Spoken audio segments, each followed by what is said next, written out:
મહેસાણામાં મેઘરાજાએ તોફાની બેટિંગ કરતા જળબંબાકારની સ્થિતિ સર્જાઈ। કડી પંથકમાં છેલ્લા 5 દિવસથી પડી રહેલા વરસાદના કારણે સમગ્ર પંથક જળમગ્ન થયું। નાની કડી નજીક મુખ્ય નર્મદા કેનાલના સાયફન મારફતે કડી શહેરનું પાણી આગળ નરસિંહપુરા ગામની સીમમાં આવેલા તળાવમાં ભરાયું હતું। આ તળાવ ઓવરફ્લો થતાં જ આસપાસના ખેતરોમાં પાણી ફરી વળ્યા હતા અને સમગ્ર વિસ્તાર બેટમાં ફેરવાઈ ગયો હતો, જેના કારણે આશરે 200 વીઘાથી વધુ જમીનમાં વાવેલા એરંડા, કપાસ, ડાંગર, ટામેટા, મરચા અને તુવેર સહિતનો ઉભો પાક પાણીમાં ગરકાવ થઈ જતા ખેડૂતોને ભારે આર્થિક નુકસાન વેઠવાનો વારો આવ્યો। તંત્ર દ્વારા 3 દિવસ સુધી પાણીના નિકાલ માટે કોઈ કામગીરી કે કાર્યવાહી ન કરાતા સ્થાનિક ખેડૂતોમાં ભારે રોષ જોવા મળ્યો હતો। આખરે કંટાળેલા અને રોષે ભરાયેલા ખેડૂતોએ પોતે જ આગળ આવી જેસીબીની મદદથી માઇનોર કેનાલ તોડીને પાણીનો નિકાલ કરવાની ફરજ પડી હતી। વરસાદ પુષ્કળ પડવાથી અને વધતા કડીના કેનાલમાંથી કડીનું પાણી આવવાથી જે અમારું તળાવ છે 40-50 વીઘાનું એમાંથી પાણી ઓવરફ્લો થયું અને જવાનો માર્ગ નહીં, કેનાલની બંને બાજુની ગટરો બુરાઈ ગઈ છે, એટલે એ પાણી ખેતરમાં પડવાથી અત્યારે હાલ ખેતરોમાં ઢેચણ હમાણા પાણી કપાની અંદર ભરેલા છે અને લોકોને એરંડા, મરચી, ટામેટી બધું સાફ થઈ ગયું છે। કેવી પરિસ્થિતિ, કેટલું નુકસાન કેટલું છે? નુકસાનો તો સાહેબ વાત જ આંકડો જ નહીં ન થાય એવું। નુકસાનીમાં તો સાહેબ 50 લાખથી કરોડો રૂપિયાનું નુકસાન છે। કેટલા વીઘાની અંદર નરસિંહપુરા અને વીડજ, આમાંથી કેટલા વીઘાની અંદર પાણી ફરી વળ્યા? સાહેબ નરસિંહપુરાની અંદર લગભગ 150 થી 200 વીઘા જમીનમાં પાણી ફરી વળ્યું। કઈ વાવણી કરેલી હતી? વાવણીમાં એરંડા, પછી કપાસ, પછી તુવર અને શું કહેવાય કારેલી, મરચી અને ટમેટી।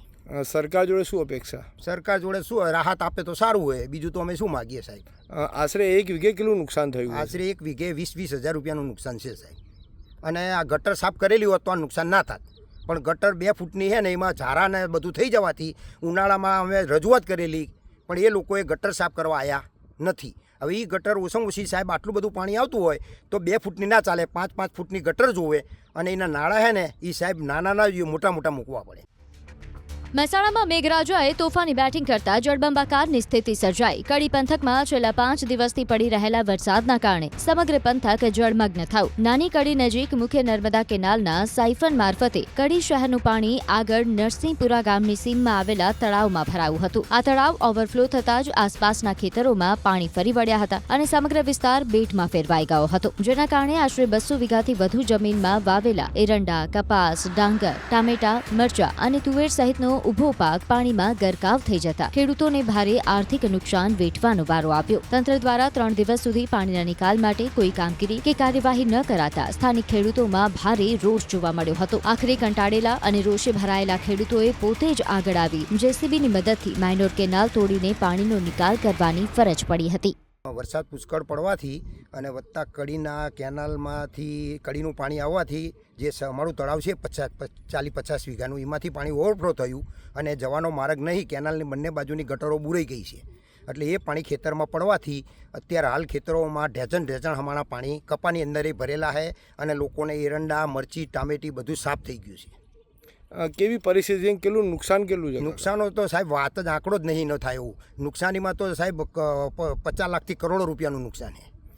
કેટલા વીઘાની અંદર નરસિંહપુરા અને વીડજ, આમાંથી કેટલા વીઘાની અંદર પાણી ફરી વળ્યા? સાહેબ નરસિંહપુરાની અંદર લગભગ 150 થી 200 વીઘા જમીનમાં પાણી ફરી વળ્યું। કઈ વાવણી કરેલી હતી? વાવણીમાં એરંડા, પછી કપાસ, પછી તુવર અને શું કહેવાય કારેલી, મરચી અને ટમેટી। સરકાર જોડે શું અપેક્ષા? સરકાર જોડે શું રાહત આપે તો સારું હોય, બીજું તો અમે શું માગીએ સાહેબ। આશરે 1 વીઘે કેટલું નુકસાન થયું? આશરે 1 વીઘે 20-20 હજાર રૂપિયાનું નુકસાન છે સાહેબ। અને આ ગટર સાફ કરેલી હોત તો આ નુકસાન ના થાત, પણ ગટર 2 ફૂટની છે ને એમાં ઝારા ને બધું થઈ જવાથી ઉનાળામાં અમે રજૂઆત કરેલી, પણ એ લોકોએ ગટર સાફ કરવા આવ્યા નથી। હવે એ ગટર ઓછામાં ઓછી સાહેબ આટલું બધું પાણી આવતું હોય તો 2 ફૂટની ના ચાલે, 5-5 ફૂટની ગટર જોવે અને એના નાળા છે ને એ સાહેબ નાના મોટા મૂકવા પડે।